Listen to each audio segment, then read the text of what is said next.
Hi everybody, and welcome to our module on pedigrees. A pedigree is a visual representation of a family, and pedigrees are often used when analyzing or studying single gene disorders.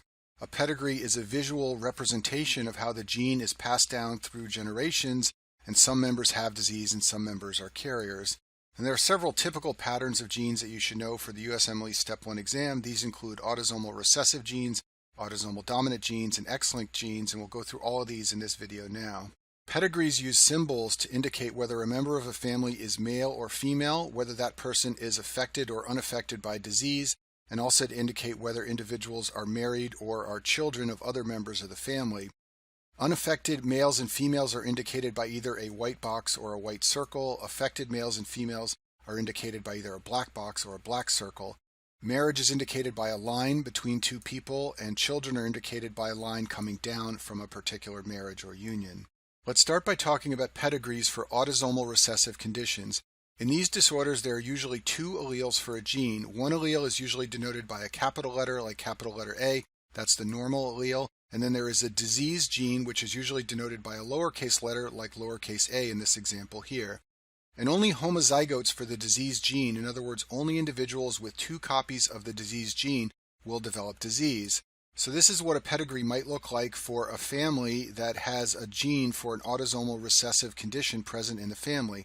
First of all, note that there is an affected female up here at the top and an affected male down at the bottom. So this condition is affecting both males and females. Notice also that relatively few people have disease, and that's typical of recessive conditions.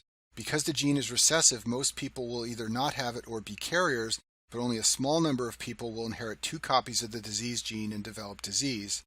Notice something else. Both of these individuals here do not have disease, but they are both carriers. The reason I can infer that from this pedigree is because they have a child who has disease. The only way a child is going to get disease is if they inherit one copy of the disease gene from each parent. Therefore, each of these parents must be carriers of the disease gene. So let's drill down on that in a little bit more detail. If both parents are carriers, in other words, if both parents are heterozygous and have one healthy gene and one disease gene, then the four possible combinations of genes that may occur in the offspring are shown in this 2x2 table on the slide. The mother has the potential to pass along a healthy gene or a disease gene to her offspring. The father similarly has a chance to pass along a healthy gene or a disease gene. This means that 25% or 1 in 4 of the offspring will have two disease genes and will therefore develop disease. 1 in 4 or 25% of the offspring will also inherit two healthy alleles and be completely normal and not be a carrier.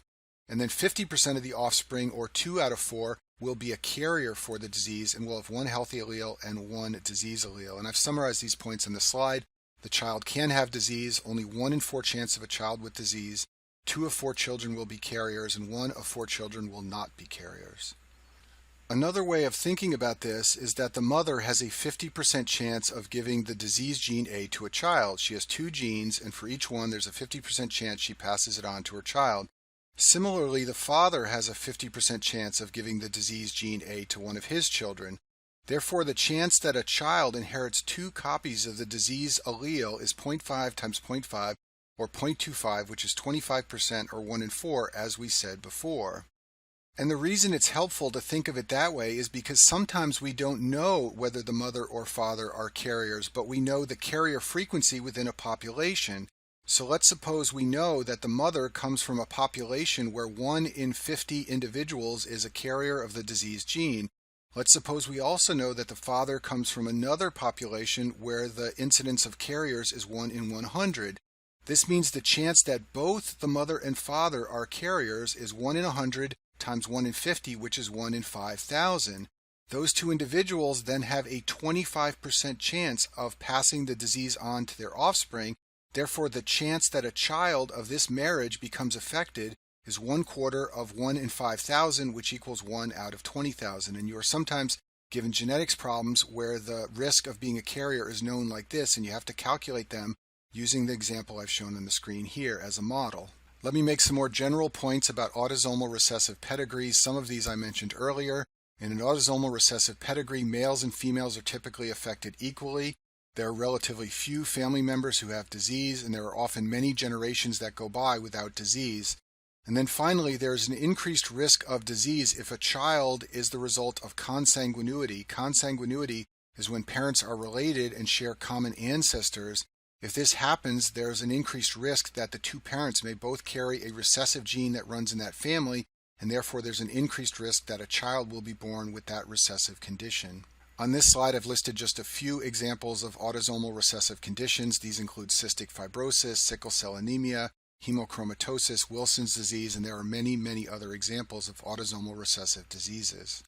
Now let's talk about autosomal dominant disorders. In these disorders, the disease gene can dominate over a no disease gene. So usually there are two alleles for a gene in these disorders, just like in autosomal recessive. In this case, we'll call the capital A allele the disease allele because it's dominant, and we'll call the lowercase a allele the allele with no disease. And in autosomal dominant disorders, the disease gene is dominant. This means that both heterozygotes who have only one copy of the disease gene and homozygotes who have two copies, they both have disease. Shown on the screen is an example of an autosomal dominant pedigree. Note that males and females are affected equally. Note that when there is one parent with disease, there's a 50% chance that the offspring will have disease. For example, this woman here has disease and 50% of her offspring are sick. This man here has disease and 50% of his children have disease. Notice also that male-to-male transmission occurs in this pedigree. This is a male with disease, and he has passed along the gene to his son. This is an important fact because this lets us know this is not an X-linked disease. Males always pass a Y chromosome on to their son. They do not pass an X chromosome on to their sons. Therefore, if male-to-male transmission occurs in a pedigree, it means that the disorder cannot be X-linked. Shown on this slide are some examples of autosomal dominant conditions. These include familial hypercholesterolemia, Huntington's disease, Marfan syndrome, hereditary spherocytosis, achondroplasia, and there are many, many other examples. You should be aware that some autosomal dominant conditions demonstrate what's known as incomplete dominance, or they are said to be semi-dominant. This means that the heterozygote phenotype is different from the homozygote. It usually means that a heterozygote has a less severe form of the disease compared to a homozygote who has two disease genes. That person will have a more severe form of the condition. The classic example of a disorder with incomplete dominance is achondroplasia. This is an autosomal dominant disorder of bone growth. Heterozygotes for the disease gene will develop dwarfism. If you watch the television show Game of Thrones, the actor Peter Dinklage, who plays Tyrion Lannister, has achondroplasia, and that's why he has short stature. Homozygotes for the disease allele have a fatal condition and usually will not live beyond the first few months of life, and thus the disorder is said to be semi-dominant, meaning that the condition is different depending on whether a person is a heterozygote or homozygote. Another example is familial hypercholesterolemia. Heterozygotes have an elevated total cholesterol in the 350 to 550 range. Homozygotes have a higher total cholesterol in the 650 to 1000 range. Now let's talk about X-linked disorders. In these disorders, the disease gene is found on the X chromosome and is usually denoted as X sub D. These disorders will always affect males if they inherit an abnormal copy of the X chromosome. That's because males have only one X chromosome. Females can have one disease X chromosome and one normal X chromosome, and in this situation, the effect on the individual is variable. In X-linked recessive conditions, females are usually not affected, although we'll talk about some exceptions to this. In X-linked dominant conditions, females can be affected because the disease gene is dominant. So first, let's look at a pedigree for an X-linked recessive disorder. In this condition, all males with the disease gene have disease. They have no normal X chromosome to balance out the disease gene. Most females who have the disease gene are carriers and therefore will not be affected. And if you look at this pedigree, only males are sick. This is typical of an X-linked recessive condition that runs through a family. In X-linked recessive disorders, there is no male-to-male transition. I mentioned this earlier, but all fathers pass a Y chromosome on to their sons. So note in this pedigree that even though this male individual here has disease, he has not passed it on directly to any of his children. The only way any of his offspring can get disease is if they get it indirectly through a female who is an offspring of an affected father. Sons of heterozygous mothers have a 50% chance of being affected. So for example, we know that this female right here must be carrying the disease gene because she has an affected son, and she is going to pass that diseased X chromosome on to 50% of her sons. And classic examples of X-linked recessive disorders are hemophilia A and B. These tend to run in families, and they tend to occur largely in males. In X-linked recessive disorders, females can very rarely develop disease. There are two ways this can happen. Usually it will only occur if a female is homozygous for the diseased X chromosome. This means her father must have the illness and her mother must be a carrier. The second way a female can potentially develop an X-linked recessive disorder is if she develops what's known as skewed lionization. So let's talk about that now. Lionization is a process that occurs in females and results in inactivation of one of the X chromosomes. Females have two copies of X chromosomes found in the cells of their body. One of those chromosomes in each cell will undergo a process called lionization by which it becomes inactive. Through this process, the X chromosome is condensed into a structure called heterochromatin, and the DNA in that X chromosome becomes methylated and therefore becomes inactive. In other words, all the genes on that one X chromosome become inactive. This will create something you can see under the microscope called a bar body, which is found in the cells of females.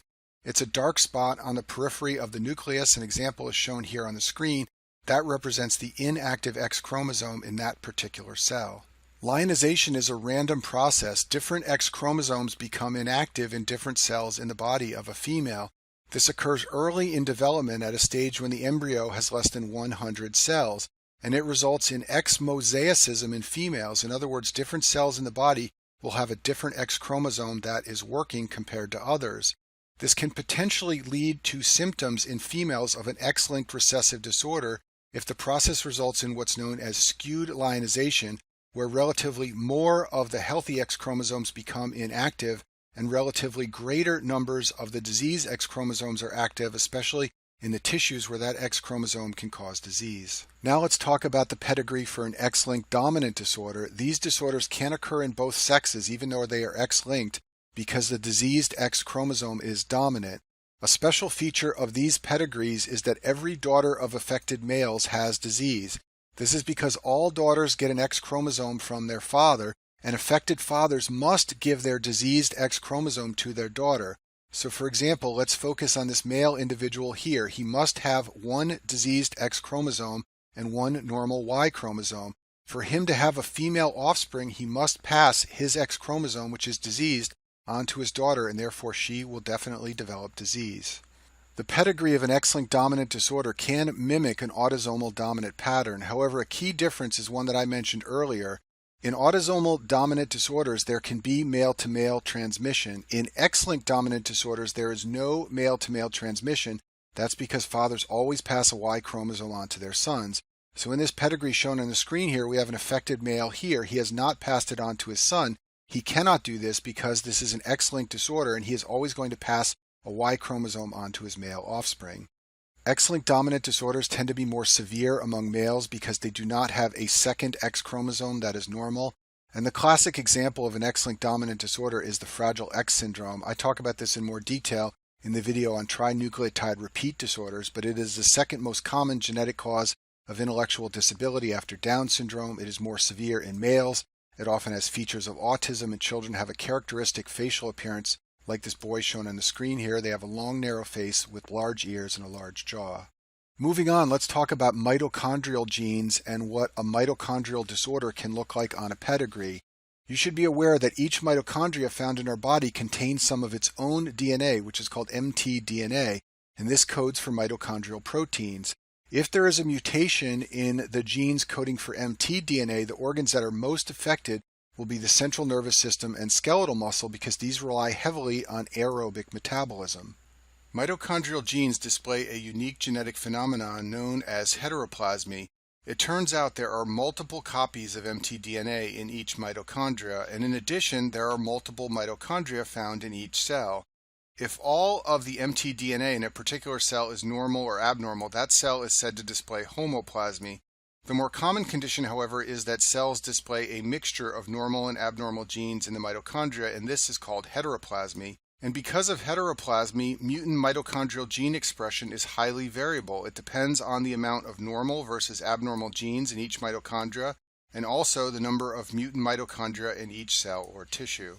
Shown on the screen is an example of what a mitochondrial disorder pedigree could look like. In order to understand this pedigree, you need to appreciate that all of our mitochondrial DNA is inherited from our mothers. Sperm mitochondria is eliminated from embryos, and we only get genes for our mitochondria from our mothers. Therefore, if you look at this pedigree, you can see that a mother passes on the disease to her children, as in this example at the top. You can also see this mother here passing it on to her children. But note that affected fathers never pass it on to any of their children. That's because all of the mitochondrial genes come from the mother, who is not affected when there is an affected father that's a parent. Now, the expression of disease in the offspring of an affected mother is variable. If the mother is homoplasmic for the mutant DNA, then all children will have the mutation. However, if the mother is heteroplasmic, which is often the case, then the expression in the children can be variable. And because of this phenomena of heteroplasmy, the expression of mitochondrial disorders in offspring is highly variable. Mitochondrial disorders are very rare. One type that you're sometimes asked about on boards are the mitochondrial myopathies. This is a collection of rare disorders that all present with weakness, which is myopathy, also confusion because of central nervous system effects, and also lactic acidosis because you cannot perform oxidative phosphorylation if your mitochondria are abnormal. There's a wide range of clinical disease expression for all the reasons I mentioned on the last slide. And the classic hallmark of a mitochondrial myopathy is the presence of red ragged fibers. This is seen on muscle biopsy with special stains. It's caused by compensatory proliferation of mitochondria in response to the mitochondria that are not working normally. As a result, there is an accumulation of mitochondria in muscle fibers that you can visualize under the microscope, and the mitochondria will appear bright red against a blue background with special stains. And this is an example of what red ragged fibers can look like on a muscle biopsy in someone with a mitochondrial myopathy. I'll finish this module by mentioning that many genetic disorders do not involve a single gene. Instead, they involve multiple genes and display what's known as polygenic inheritance. This is because many traits and diseases depend on multiple genes. For example, your height depends on many more than a single gene. Whether or not you develop heart disease or cancer also depends on the interplay of multiple different genes. So many of these disorders will run in families, but they will not follow one of the classic Mendelian patterns we've seen in this video, and that's because the disorders are polygenic. Here's a slide just to illustrate this point. Let's imagine 3 genes A, B, and C all influence the height of an individual, and we have 2 parents with a mixture of different alleles of A, B, and C who have a marriage, and they have a number of offspring. Some of the offspring will be very, very short because they will inherit only the lowercase alleles. Some of the offspring can be very, very tall because they will inherit only the uppercase alleles. And the rest of the offspring will be in the middle somewhere because they'll have a mixture of the 3 genes. And this is what you can see for any type of trait, including diseases that are polygenic. In addition to being polygenic, many traits or diseases are what's known as multifactorial. In these conditions, genes, lifestyle, and environment all conspire to create disease. And this is seen in many diseases like diabetes, coronary disease, and hypertension. It's not just a factor of what genes you inherit from your family. It's also got to do with your lifestyle, the dietary choices that you make, and the environment in which you live. And these are patterns of disease that are called multifactorial. And that concludes our video on pedigrees.